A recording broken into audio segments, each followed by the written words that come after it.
नमो तस्स भगवतो अरहतो सम्मा संबुद्धस्स।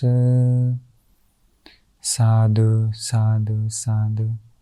सर्वप्रथम उन तथागत अरहत सम्यक संबुद्ध भगवान बुद्ध जी को मेरा कोटि कोटि नमस्कार हो एवं मेरे आचार्य गुरुवर्य गुरु के चरणों में सादर प्रणाम। नमो बुद्धाय। आज हम आप लोगों को एक बहुत सुंदर ज्ञान की बात बताने वाले, कंजूसी के बारे में। कंजूसी क्या है और एक सुंदर कथा सुनाने वाले हैं। एक महाकंजूस करोड़पति की कथा। महाकरोड़पति, करोड़पति नहीं अरबपति, जो महाकंजूस था। इतना कंजूस कि खुद भी नहीं खाता था। तो वैसी एक घटना, एक कथा जो भगवान बुद्ध के समय थी, मतलब वो कंजूस आदमी भगवान बुद्ध के समय था, उसकी कथा है। बड़ा ही अद्भुत है और सुनेंगे तो आप भी हंसने लगेंगे। इतना कंजूस था, मतलब इतना ही कंजूस था। देखिए, इस दुनिया में हम लोग को भी दिखता है, कोई कोई लोग बहुत अमीर होते हैं परंतु बहुत कंजूस होते हैं। कभी कभी खुद भी नहीं खाते हैं, अच्छा से खुद भी नहीं खाते हैं। तो देखते हैं आखिर इस व्यक्ति के बारे में कि आखिर एक ऐसा कंजूस व्यक्ति था। तो भगवान बुद्ध जी उन दिनों श्रावस्ती के जेतवन आश्रम में विराजमान थे।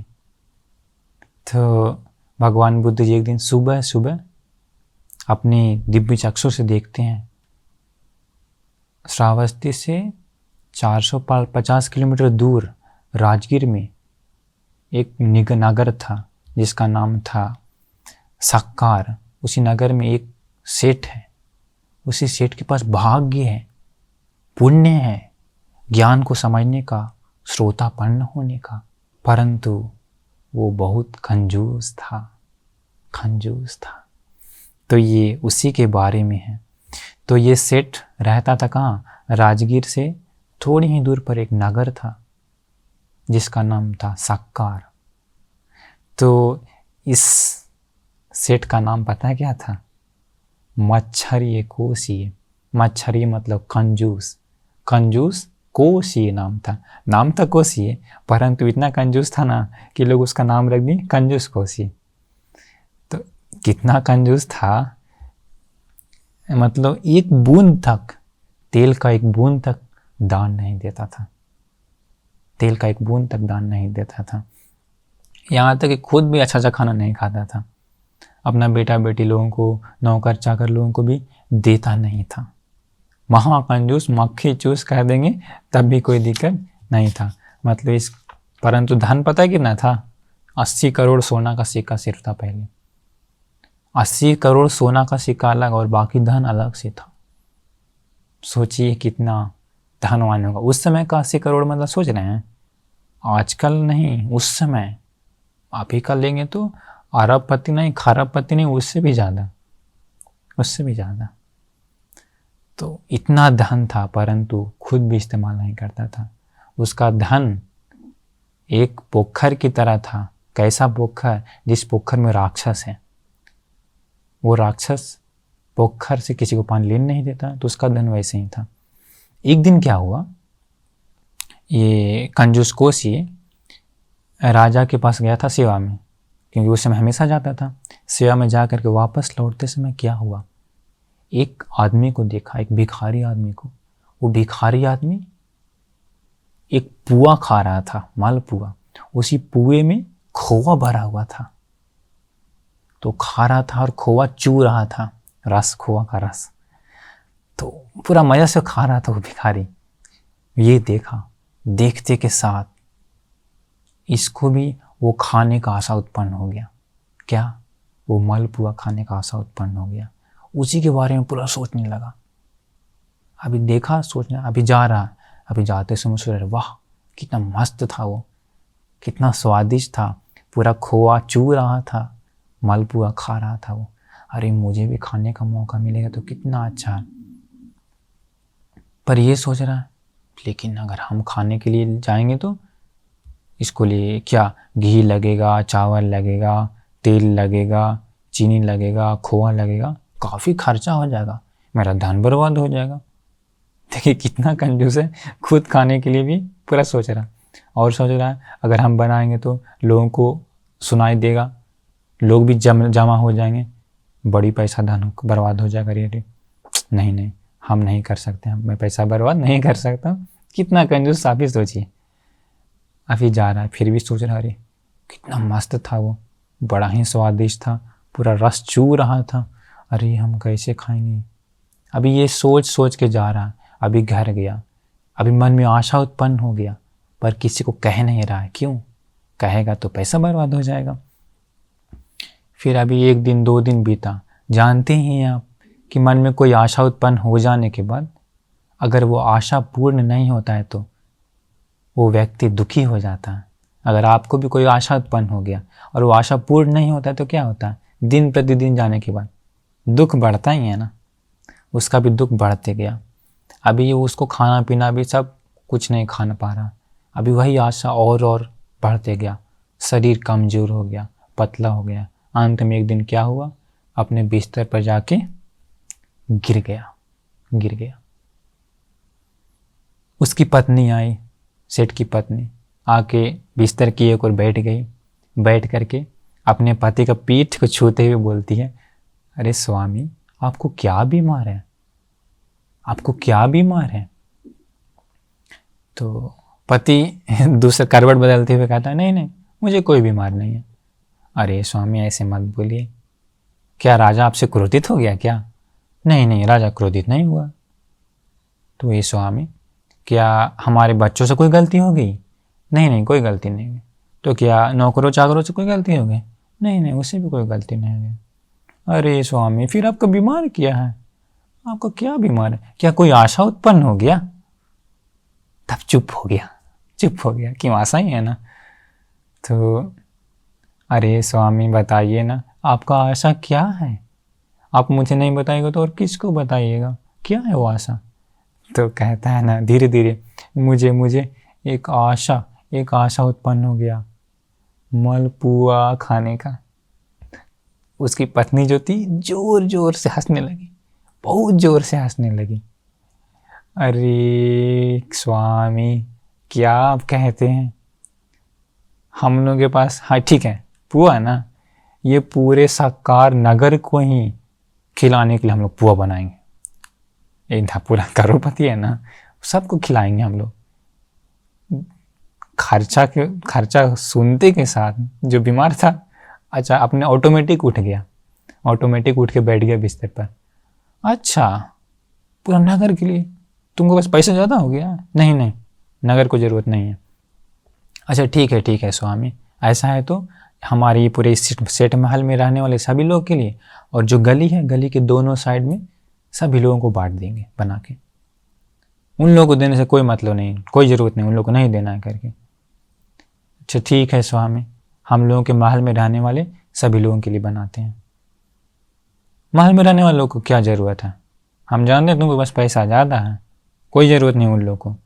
अच्छा देखिए कितना कंजूस है, थोड़ा सा ज़रा देखिए तो, क्या मलपुआ देने के लिए। ठीक है स्वामी, आपको और हमको और अपने बेटा बेटी लोगों, बच्चों को। सेठ बोलता, इस समय बच्चों लोगों को मलपुआ का कोई ज़रूरत नहीं है, उन लोगों को नहीं देना। ठीक है स्वामी, आपको और हमको। देखिए कितना कंजूस है। पत्नी को कहता है, बेचारे पत्नी के लिए भी नहीं देता। पत्नी को कहता, तुम मलपुआ पर क्यों आँख गड़ा रही हो? तुमको नहीं ज़रूरत है। ठीक है स्वामी, सिर्फ आपके लिए मैं बना दूंगी। हाँ ठीक है सुंदरी, मैं तो जानता हूँ तुम मेरी प्यारी सुंदरी हो, बहुत अच्छी सुंदरी हो। लेकिन देखो एक बात है सुंदरी, जहाँ ये बात फैला तो सब तुरंत जम जाएगा।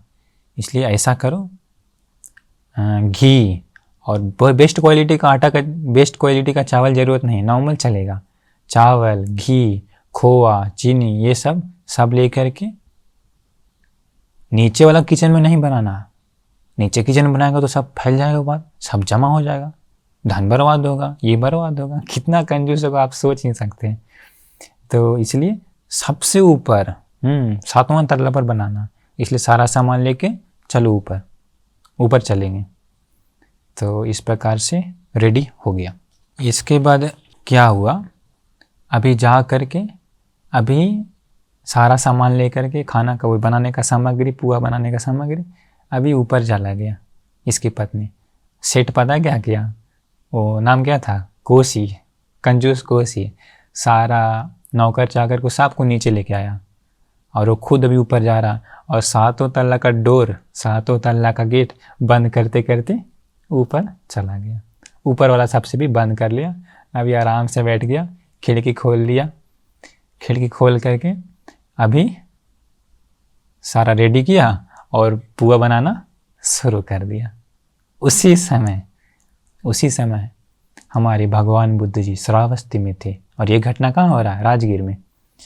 श्रावस्ती में भगवान बुद्ध जी मोग्गललान भंत जी को बोले, मोग्गललान देखो राजगीर में तुम तो जानते ही हो एक सेठ है जिसका नाम है कोसी है, कंजूस कोसी है। अभी वो अकेले मलपुआ बना रहा है दूसरों को देने का डर से। तुम जाओ, जा करके उसे दमन करो, उसे सुधार दो। आज का दोपहर का भोजन भिक्षु संघ के साथ हम लोग वो मलपुआ ही करेंगे, जाओ। अभी अरहंत महामोग्गललान भंत जी श्रावस्ती से गायब हो गए। कहाँ पर प्रकट हुए पता है, जो मलपुआ बना रहा 7 तल्ला के ऊपर, खिड़की के जस्ट बाहर आसमान में खड़ा हो गए, प्रकट हो गए। कंजूस कोसी देखा, सिर्फ देखते के साथ पता है क्या हुआ, पूरा जो दिल है धक धक धक धक कांपने लगा, पूरा शरीर थरथराने लगा, गुस्सा से पूरा शरीर थरथराने लगा और बोलने लगा ऐसे, अरे इस श्रमण लोग के चलते, श्रमण लोग के डर से ही हम ये 7 तल्ला के ऊपर हम बना रहे हैं ये मलपुआ, इन लोग तो छोड़ता नहीं है पीछा, यहाँ भी टपक गया, ऐसा बोलने लगा। बोल रहा कि कम से हम उनको आराम से मलपुआ खाने भी नहीं देता। तो बोलता है ना, ए श्रमण, क्या तुम आकाश में खड़ा है, तुम आकाश में चलने भी लगेगा ना, फिर भी हम नहीं देंगे पुआ। मोग्गललान भंत आसमान में चलने लगते हैं। हाँ, अभी तुम चलने भी लगा, तुम पालथी लगा के बैठ भी जाएगा ना, फिर भी हम नहीं देंगे मलपुआ। ब्राह्मण बोला। भंत जी पालथी लगा करके बैठ गए। अच्छा, अभी तुम बैठ भी गया। अरे ब्राह्मण, नहीं, अरे श्रमण, तुम आकर के खिड़की पर भी खड़ा हो जाएगा ना, फिर भी हम नहीं देंगे मलपुआ। भंत जी आकर के खिड़की पर खड़ा हो गए। इसके बाद बोलता है, अच्छा खिड़की पर भी खड़ा हो गया। अरे श्रमण, तुम अपने शरीर से धुआं भी निकालने लगेगा ना, तो फिर भी नहीं देंगे हम मलपुआ। भंत जी अपने शरीर से, अपने चमत्कार से, अपनी ईर्दी से पूरा शरीर से धुआं निकालने लगे। इतना धुआं निकला कि पूरा महल धुआं से भर गया, आंखों में पूरा जाने लगा। अभी ब्राह्मण को बेचारा बहुत मुश्किल हो रहा था, सेठ जी को, ओ कंजूस सेठ को बहुत मुश्किल है, आंख में धुआं जा रहा। इसके बाद मन में आया पता है क्या, कि अरे श्रमण, तुम अपने शरीर से आग भी निकाल देगा फिर भी नहीं देंगे। मन में आया, सोचा अरे अगर ये बोलेंगे तो आग भी निकाल दिया तो हम लोग तो जल जाएंगे। नहीं बोला। अभी बहुत मुश्किल होने लगा। अपनी पत्नी से बोला कि अरे सुंदरी, ये भागने वाला नहीं है, देना ही पड़ेगा इसको थोड़ा सा। सुंदरी, एकदम छोटा सा आटा छानो, छोटा सा डालना, हम थोड़ा सा डालना। तो उसकी पत्नी एक छोटा सा लेकर के थोड़ा सा चुआती है, पूरा कढ़ाई भर करके बड़ा सा पकवान बन जाता, बड़ा सा पुआ बन जाता। सेठ बोलता है, अरे ये सुंदरी, तुमको दिमाग नहीं है, समझ में नहीं आता, छोटा का अर्थ समझ में नहीं आता, हम छोटा सा बोले थे, लो हमको दो करके क्या वो डब्बू मांग लेता और खुद डालता और छोटा सा, पहले से भी ज़्यादा पुआ बन जाता है बड़ा। भंत जी का चमत्कार से होता है, और बना रहा और डबल बड़ा बन रहा। अरे क्या करेंगे, इतना बड़ा देंगे तो फिर हम क्या खाएंगे, जानते ही कि है तो पूरा कंजूस। फिर क्या किया, ठीक है नॉर्मल एक छोटा वाला इस पल मलपुआ दे के इसको भगाओ। वो क्या किया, पत्नी एक मलपुआ लेने गई, मलपुआ एक लेने गई, पता है क्या हुआ, सब सट गया, जो मतलब जो बर्तन में था मलपुआ सब एक दूसरे से सट गया। वही छोड़ा रहा है, सब एक साथ आ रहा, सब दे नहीं सकता है। बोलता है कि स्वामी स्वामी सब सट गया। अरे ये तुमको दिमाग नहीं, लाओ हम छोड़ाते हैं करके पूरा खींच रहा, खींचा नहीं रहा, सब सट गया। सुंदरी ऐसा करो, तुम उस साइड जाओ, हम ये साइड जाते हैं, दोनों ओर से पकड़ के खींचो और अलग करके एक दे के इसको तुरंत भगाओ। अभी दोनों सेठ और सेठनी पति पत्नी दोनों साइड होकर के मलपुआ को खींच रहा है दोनों मिलकर पूरा। तो सोचिए तो कैसा होगा उस समय वो दृश्य। तो दोनों पूरा खींच रहा, अलग नहीं हो रहा। वो क्यों? बंती जी का चमत्कार से। अभी पूरा इन लोग इतना मेहनत किया ना, शरीर से पूरा पसीना निकलने लगा, बहुत थक गया। सेठ को अब जो जितना खाने का आशा था सब खत्म हो गया। सुंदरी हमको नहीं चाहिए ये मालपुआ, हमको नहीं चाहिए, ये सब दे दो सरमन जी को। उठा करके सब देने गया। भंते जी उसी समय बताते हैं कि पुण्यवान खुशी है, कंजूस होने से कोई लाभ नहीं है। ये कंजूस होने से जन्मों जन्म में सुख नहीं मिलता। जो व्यक्ति दान देता है उसी दान के फल से कोई व्यक्ति अमीर बनता है, अपने आप कोई अमीर नहीं बन जाता। जो देता है वही अगले जन्म में बहुभोग के रूप में आ जाता है। इस प्रकार दान के बारे में बताते हैं। इसका बताते हैं भंत जी कि पुण्यवान कोशी, इस दुनिया में बुद्ध लोगों का जन्म अतिशय दुर्लभ है। बहुत समय के बाद बुद्ध लोगों का जन्म होता है और वे लोग मुक्ति का मार्ग बताते हैं। इस प्रकार भगवान बुद्ध के बारे में, धर्म के बारे में और श्रावक संघ के बारे में बताते हैं। इस प्रकार बताने के बाद बताते हैं कैसे कि भगवान बुद्ध जी का श्रावक संघ लोग ऐसे हैं, ज्ञान के रास्ता पर चल के अपने मन की क्रोध, मोह, माया, अहंकार, घमंड सब नष्ट कर देते हैं, संसार से मुक्त हो जाते हैं। उन लोग को दान देने से महापुण्य मिलता है। इस प्रकार बुद्ध रत्न, धम्म रत्न, संघ रत्न, त्रिरत्न के बारे में बताते हैं भंते जी। कंजूस कोसी बहुत प्रसन्न हो जाता है। दोनों कहता है भंते जी अंदर आइए, बैठ करके ये पकवान ग्रहण कीजिए। भंते जी कहते हैं कि पुण्यवान कोसी, भगवान बुद्ध जी 500 भिक्षुओं के साथ श्रावस्ती के जेतवन आश्रम में दानशाला में इंतजार कर रहे हैं ये भोजन के लिए। सेठ कहता है कि भंते जी श्रावस्ती तो बहुत दूर है, यहाँ से 450 किलोमीटर दूर है, हम लोग कैसे उतना दूर जाएंगे? भंते जी कहते हैं चिंता मत करो, सारा पकवान लेकर के तुम महल से नीचे उतरो, द्वार से तुम बाहर निकलो, तुम लोग वहाँ रहोगे। अब ये लोग खुशी खुशी सारा पकवान लेकर के महल से नीचे उतर के जैसे ही मेन गेट से बाहर निकला, श्रावस्ती का दानशाला में पहुंच गया। अरहंत महामुग्गलान भंते जी अपने चमत्कार से उन लोगों को वहां पहुंचा दी। अभी ये लोग बहुत श्रद्धा से भगवान बुद्ध जी को मलपुआ पूजा किया, दान दिया। भिक्षु संघ को मलपुआ दान दिया। कितना भी दान दिया खत्म नहीं हुआ सारे भंती लोगों को। भंती लोग भोजन करने के बाद सेठ, कोसिए सेठ और उसकी पत्नी भी खूब भरपेट, बहुत आशा था ना, भरपेट मलपुआ खा लिया। वहां आया हुआ आदमी लोग को भी दान दिया, परंतु खत्म नहीं हो रहा। सेठ बोला कि भंती जी ये तो खत्म ही नहीं हो रहा। तो भंती जी बोले ना कि वो जो आप वहां सामने गड्ढा दिखा दे रहा, गड्ढा में जाके गिरा दो। तो वहां पर गिरा दिया। तो इसके बाद भगवान बुद्ध जी ज्ञान बताएं, 4 आर्य सत्य के बारे में बताएं, संसार के बारे में बताएं। ज्ञान बताने के बाद सेठ जो कोसिए था और उसकी पत्नी दोनों श्रोतापन्न हो गए, ज्ञान को बोध किए। सिर्फ 7 जन्म और जाएगा वो लोग संसार में, 7 जन्म के अंदर मुक्त हो जाएगा। देखिए श्रोतापन्न होने का भाग्य था, परंतु वो लोग कितना कंजूस था पहले। जरा सोचिए, इसका मतलब ये संसार कैसा है। अगर सत्पुरुषों का संगति नहीं मिल गया, तो सत्पुरुषों का ज्ञान नहीं मिल जाता, तो उन लोग वैसे ही रह जाता। परंतु उन लोगों को सत्पुरुषों का ज्ञान मिलने के कारण उन लोगों का उद्धार हुआ। फिर वो लोग महल में वापस भंते जी अपने चमत्कार से उन लोग को वहाँ भेज दिए। अभी भंती लोग बात करने लगे, श्रावस्ती के भंती लोग चर्चा करने लगे, अरे देखो हमारे मुगलान भंती जी का चमत्कार, आश्चर्य है, अद्भुत है। अपने चमत्कार से उन लोग महाकंजूस कोशियों को दमन कर दिए, यहाँ लेकर के आए, यहाँ दान दिया, ज्ञान सुना, श्रोतापन हो गया, वापस भी चला गया। इस प्रकार खुशी खुशी बात कर रहे थे। भगवान बुद्ध जी आते हैं वहाँ पे, क्या बात कर रहे हो? ये कर रहा हूँ।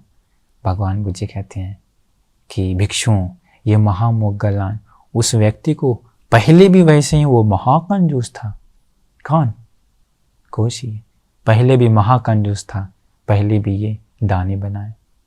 जरा देखिए, इससे यह समझ में आता है कि जो व्यक्ति पहले कंजूस था तो वो उसका आदत बार बार आता है। जो व्यक्ति पहले बहुत हत्या करता है तो उसका आदत इस जन्म में भी आता है। जो व्यक्ति पहले बहुत चोरी करता था तो उसका आदत इस जन्म में भी आता है। जो व्यक्ति पहले जन्मों में बहुत झूठ बोलता है तो उसका आदत इस जन्म में भी आता है। जो व्यक्ति पहले बहुत लड़कियों के पीछे जाता है तो उसका आदत इस जन्म में भी आता है और इस जन्म में वही काम करता है। जो व्यक्ति पहले बहुत दारू पीता था तो पहले जन्मों में इस जन्म में वो भी आदत आ जाता। ये संसार वैसा ही है। जो व्यक्ति पहले ज्ञान सुनता था तो अच्छा काम करता है तो उसका आदत इस जन्म में भी आता है और वो इस जन्म में अच्छा इंसान बनता है, अच्छा इंसान बनता है। भगवान बुद्ध जी बताते हैं पूर्व घटना। तो भंती लोग कहते हैं कि भगवान वो पूर्व घटना क्या थी बताइए। भगवान बुद्ध जी बोलते हैं कि बहुत पहले के समय में वाराणसी में ब्रह्मदत्त नाम का एक राजा था। तो उसी वाराणसी में एक सेठ था। उसी सेठ का नाम था इल्लीस। क्या नाम था? इल्लीस। महाकंजूस इल्लीस वो भी था। उसके पास भी करोड़ों करोड़ अरबों अरबों का धन था, सोना चांदी था। परंतु एक तिनका से चूने वाला तेल भी, एक बूंद भी दान नहीं देता था। यहाँ तक कि वो खुद भी सही से नहीं खाता था, अच्छा कपड़ा नहीं पहनता था, अपने बाल बच्चों को भी नहीं देता था, नौकर चाकरों को भी नहीं देता था। सब सूखा सूखा खाना खाता है हमेशा। महागरीब लोग जो खाना खाता है वैसा खाना खाता था। ये कंजूस भी एक अद्भुत प्रकार का, क्या कहेंगे, वो दुर्गुण है। तो लेकिन ऐसा है, ये कंजूस था परंतु इसका परंपरा में सातों परंपरा दानी था। पिताजी दादाजी सब दानी था। तो जब ये इसका पिताजी मरने के बाद ये जब सेठ बनता है ना, तो पिताजी इसका बहुत दान देता था। दानशाला बहुत था पूरे वाराणसी में, जगह जगह पर। जब ये सेठ बना तो सारा दानशाला में आग लगा दिया। कोई दान नहीं देगा, एक पैसा भी खर्चा नहीं करना करके सारा दानशाला में आग लगा दिया। जो लोग मांगने आते थे मार मार के भगा दिया और महाकंजूस बन गया, सिर्फ पैसा जमा करने लगा। एक दिन क्या हुआ, राजा की सेवा में जाकर वापस आते समय रास्ता में एक आदमी देखा। वो आदमी पता क्या कर रहा था? दारू पी रहा था। दारू पी रहा था और चखना के लिए एक रोस्टेड चिकन था, मतलब भुना हुआ एक चिकन था। थोड़ा सा चिकन खाता था, फिर दारू पीता था, फिर चिकन खाता, फिर दारू पीता, खूब मज़े से पी रहा था। अभी ये देख लिया ये कंजूस इल्लीस सेठ जी। देखने के बाद इसके मन में पूरा लार टपकने लगा। सोचा अरे वाह, कितना खुशी से, कितना मज़ा वो पी रहा है। अरे हम भी पिएंगे तो कितना अच्छा। परंतु मेरे में कहाँ भाग गए। हम दारू जहाँ ये सब पीने के लिए घर में बोलेंगे तो पूरा हंगामा हो जाएगा, पैसा बर्बाद होगा, मेरा धन पानी में चला जाएगा। देखिए कितना कंजूस है। यही सोचते सोचते रहने के कारण शरीर कमज़ोर हो गया, बीमार पड़ गया और अंत में पहले के जैसा बिस्तर पर गिर गया। पत्नी आई, सेठ की पत्नी, बिस्तर की एक ओर बैठ करके पूछती है पीठ को छूते हुए, स्वामी क्या बीमार है आपका? पहले की तरह ही नहीं बताता शुरू में, अंतिम में बताता कि मुझे थोड़ा सा दारू पीने का मन आ गया। दारू पीने का? अरे सेठ जी, क्या वो छोटा बात, तुरंत मंगवा देते हैं हम आपके लिए। तो नहीं सुंदरी, ऐसे नहीं करना। अगर ये महल में मंगवाओगी तो महल में मंगवाओगी तो तुरंत लोगों को क्या वो जाता है वो संदेश, तो सब भिड़ जाएगा पीने के लिए, पैसा बर्बाद होगा। ऐसा नहीं सुंदरी, ऐसा काम करो। हम करते हैं क्या ना कि हम एक आदमी के द्वारा हम मंगवा लेंगे और महल में नहीं मंगवाएंगे, हम जंगल में जाके पिएंगे। ये अच्छा आइडिया। ऐसा सोच करके एक नौकर को साथ ले गया, उसको पैसा दिया, पैसा दे के बोला जाओ जा करके दुकान से घड़ा में दारू लेकर के आ जाओ। अभी दारू लेकर के आ गया नौकर। अभी जहाँ जंगल की नदी के पास गया, नदी के साइड में थोड़ा सा जंगल जैसा था, अभी जंगल में घुस गया। जंगल में घुस करके बोला अरे दास यहाँ पर रखो वो दारू का घड़ा, और जाओ जाओ तुम वहाँ पर बाहर खड़ा रहो, हम आने तक वेट करो, इंतज़ार करो। अभी ये महाकंजूस, देखिए कितना करोड़पति है, परंतु कितना कंजूस कि दूसरा को देना पड़ेगा सोच करके नुक नुक के पी रहा है। आजकल भी ऐसा लोग होता है, हम देखें। तो इस सेठ जी तो महाकंजूस था, परंतु इसका पिताजी महादानी था। इतना दान दिया था, इतना दान दिया था कि उसी दान के पुण्य के बल से तावतींस देवलोक का मुखिया शक्र देवराज इंद्र के पद पाया था। जो शक्र देवराज इंद्र का पद होता है ना, वो समय समय पर चेंज होते रहता। एक शक्र जी का आयु पता है कितना है? 3,60,00,000 साल। उसके बाद फिर चेंज होता है, ऐसे चेंज होते रहता। तो उसका पिताजी मरने के बाद देवराज शक्र के रूप में जन्म लिया था। वो मनुष्य लोक की ओर देखा, कह रही हम कहाँ से आए मनुष्य लोक से, क्या किए थे हम, दान दिए थे, क्या मेरा बेटा लोग भी दान दे रहा है? ऐसा अपने दिव्य चक्षु से देखता है। देखने के बाद दिखता है कि अरे हमारा बेटा तो महाकंजूस निकला, सारा दान साला को आग लगा दिया, जो मांगने के लिए आते थे उन लोगों को मार मार के भगा दिया, और इतना कंजूस कि दूसरा को देने का डर से नुक नुक के वो दारू पी रहा है। इसको सुधारना पड़ेगा, इसको सुधारना पड़ेगा। ऐसा सोच शक्र देवराज जी देवलोक से गायब होकर के मनुष्य लोक में प्रकट हुआ। पूरा का पूरा जो इल्लीस सेठ जी था ना, वैसा ही रूप धारण कर लिया, वैसा ही वेश बना करके प्रकट हो गया। तो इसके बाद गया पता है कहाँ? राजा के पास। राजा के पास जा कर के बोला कि महाराज मेरे पास 80 करोड़ का धन संपत्ति है, ये सब हम आपको देते हैं राजपाट के लिए। राजा बोलता नहीं नहीं नहीं, मुझे नहीं चाहिए, मेरे पास पर्याप्त धन है। ठीक है महाराज, ऐसा है तो मुझे दान देने के लिए अनुमति दीजिए, मैं दान देना चाहता हूँ। ठीक है, तुम्हें जैसा मन दान दो। अभी ये शक्र जी जो सेठ का रूप धारण किया, महल में आया। महल में आके द्वारपाल को बोला कि द्वारपाल, मैंने देखा रास्ता में एक मेरे ही जैसा मेरा वेश धारण करके एक आदमी है, बाय मिस्टेक वो इधर आया तो उसको अंदर आने मत देना, मार के भगा देना।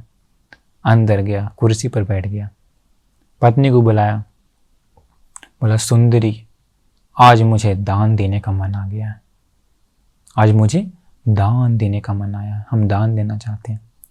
पत्नी बात करने लगी, लगता है कि सेठ जी ज़्यादा चढ़ा लिए, ज़्यादा पी लिए हैं, तो नशे में आज लग रहा है दान देने का मन आया, मन लग रहा है थोड़ा सा मुलायम हो गया। अच्छा है, कोई बात नहीं करके सारा लोग बात करने लगा।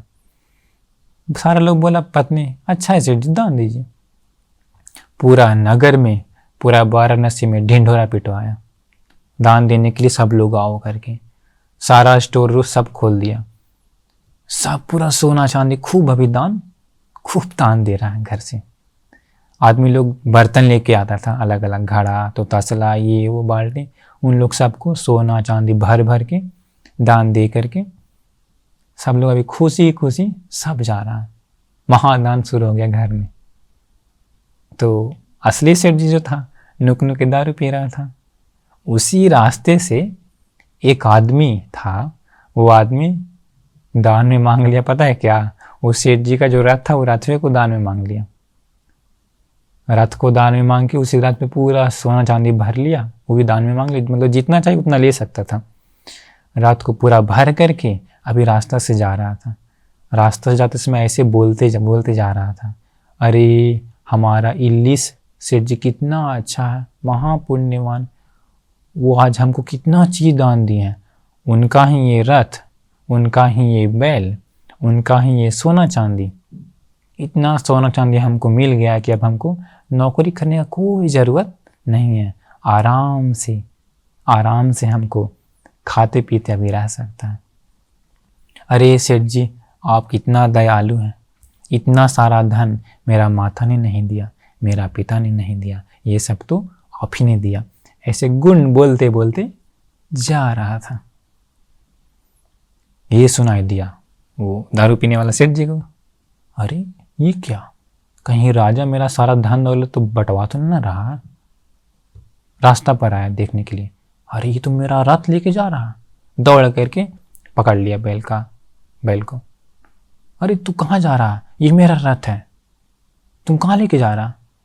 वो बोलता, अरे तू कौन है, वो महापुण्यवान इल्लीस सेठ जी ने हमको को दान दिया है, इल्लीस सेठ जी ने हम लोगों को दान दिया है, तू कौन होता है, चल हट यहाँ से करके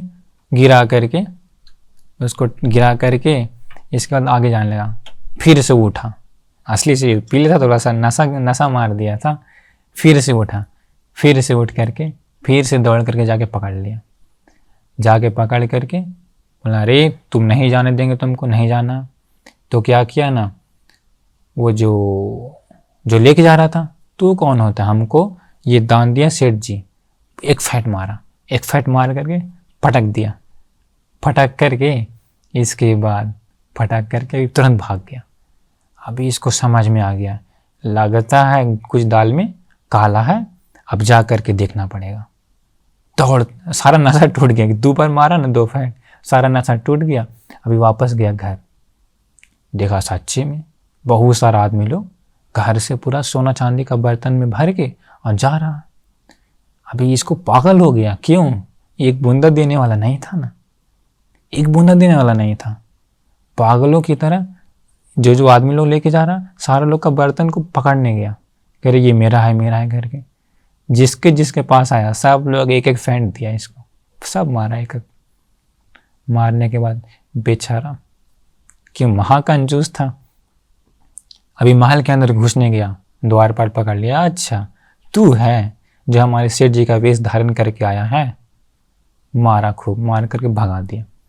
अभी बेचारा क्या करे, सारा धन उसका सब दान हो रहा है। सोचा अब हमको राजा के अलावा दूसरा कोई मदद नहीं है। दौड़ करके राजमहल में राजा के पास गया। राजा को बोला कि महाराज मैंने क्या गलती किया, आप मेरा धन को क्यों जनता में बंटवा रहे हैं। हम नहीं बंटवा रहे हैं, तुम्हें तो आके बोला था कि सारा धन आप ले लीजिए, हम मना करने के बाद तुम बोला कि हमको दान देना। महाराज हमने ऐसा नहीं किया, हमने आपके पास नहीं आया। आप तो जानते हैं महाराज कि हम दान नहीं देने वाले हैं। महाराज कृपा करके हमको मदद करिए, कृपा करके हमको मदद करिए, हम क्या करें। राजा फिर क्या संदेश भिजवाया, संदेश भिजवा करके जो देवराज इंद्र जी वेश धारण करके थे अभी आया। अभी 2 सेठ जी एक ही रूप का। अभी बताया कौन है असली, दोनों बोलते हैं हम असली, हमें असली, ये दोनों का रूप तो सेम है। इसके बाद असली वाला बोला कि हमारी पत्नी को बोलिए, वो पहचान लेगी असली वाला को। तो राजा बोला पत्नी से, तुम अपने स्वामी के पास खड़ा हो जाओ। वो भी खड़ा हो गई, जो वेश धारण किया हुआ था साकर जी उसी साइड में, बाल बच्चा नौकर चाकर सब लोग उधर ही हो गया। अभी असली वाला का पूरा होश उड़ गया, अरे ये क्या, अब क्या करें। और राजा को बोलता कि महाराज एक और पहचान है मेरा, वो पहचान सिर्फ मेरा बार मेरा नाई ही जानता है। मेरे सिर में एक कैंसर है, वो कैंसर सिर्फ नाई ही जानता है। वो आइए, उसको बुलाइए, वो पहचान लेगा असली वाला को। अभी नाई आया, अभी नाई चेक करने के बाद बोलता कि महाराज दोनों का सिर में ही कैंसर है। ले वो भी नहीं, अभी असली वाला को पहचानने का कोई तरीका ही नहीं है। तो बेचारा का अंतिम आशा था क्या कि नाई के द्वारा हम पहचान हो जाएगा मेरा। अंतिम आशा भी खत्म, खलास हो गया उसका। बेचारा बेहोश होकर गिर गया। कौन? असली वाला। बेहोश होकर गिरने के बाद जो शक्र जी था वेश धारण किए हुए, वो सेठ जी का वेश गायब करके अपना असली वेश में आ गया। असली वेश में आ करके, असली वेश में आने के बाद आदमी लोग पानी छिड़क के उठाया उसको। वो बेचारा डर के प्रणाम करने लगा। बोलता है कि ये सेठ, ये जो सारा धन संपत्ति तुम्हारे घर में, वो तुम्हारा नहीं है, वो सब मेरा है। मैं तुम्हारा पिताजी हूँ, मैं बहुत दान दिया, उसी दान का पुण्य का बल से अभी मैं देवलोक में देवराज शक्र का पद में जन्म लिया, परंतु तूने सारे दानशाला को आग लगा दिया। जो जो लोग मांगने आए उन लोगों को मार के भगा दिया। तुम इस प्रकार से रहेगा तो तुम मरने के बाद नरक में जाएगा। याद रखो, आज के बाद से तुम अगर दान नहीं दिया तो इस वज्र से तुमको मार के खत्म कर दूंगा। ऐसे डरा दिया। बोलता है तुम कंजूस हो ना, वो धन तुमको लेके नहीं जा सकता है, तुम दान दो, उसी का बल से तुमको इस देवलोक में आने का भाग्य मिलेगा। ऐसे बताया। बेचारा पूरा डर गया। उसी दिन से वो दमन हो गया, सुधर गया और कहने लगा कि वचन दे दिया पिताजी को, शक्र जी को, कि आज के बाद से मैं हमेशा दान दूंगा, बिना दान दिए नहीं रहूँगा। उसी के बाद से फिर वो महादानी बन जाता है। तो भगवान बुद्ध जी बताते हैं कि ये था उसके पिछले जन्म की घटना। पहले भी वो दानी था। भगवान बुद्ध जी कहते हैं कि जो शक्र देवराज जी था वो पहले महामुग्गल दानवंत जी थे, और जो इल्ली से सेठ था वो पहले अभी का कंजूस जो था, जो अकेले अकेले पकवान खा रहा था, वो था। तो भगवान बुद्ध जी इस प्रकार बताते हैं। तो देखिए ये आदत कैसे जन्मों जन्म में जाता है। पहले भी वो कंजूस था, इस जन्म में भी कंजूसी की आदत आ गया, परंतु सत्पुरुषों के कारण उसका उद्धार हुआ। तो इस प्रकार ये कंजूस क्या है? कंजूस होने से कोई लाभ नहीं, सिर्फ जमा करने का आदत है। मरने के बाद अरे क्या वो लेके जाएगा साथ में करोड़ों करोड़ों का धन? नहीं। अपना बिल्डिंग लेके जाएगा? नहीं। सोना चांदी लेके जाएगा? नहीं। परंतु भगवान बुद्ध जी बताएं कि जो कोई दूसरों को दान देता है तो वो दान का पुण्य का फल अपने साथ लेकर के जाता है, परछाई की तरह वो सुख देता है। इसलिए आप लोग इस घटना से समझ गए होंगे कि एक कंजूस कितना नीच आदत है। इसलिए आप लोग भी दान का गुण को अपनाइए, दान का गुण को अपना करके दानी बनिए। इस दान से ही मनुष्य जीवन में जो भी सुख है, ये सारा सुख ये दान से ही मिलता है। बिना दान के किसी को कोई सुख ना मिलता। आप लोग को दिखाई देता होगा इस धरती पर बहुत लोग सुख भोगते हैं। ये किसका फल है? देवताओं का फल नहीं है, दान का पुण्य का फल है। तो आप लोग भी दान दीजिए, दानी बनिए। दानी बन करके अपना परलोक जीवन भी सुखी बना लीजिए। आप सभी लोगों का कल्याण हो, मंगल हो, यही मेरी मनोकामना है। नमो बुद्धाय।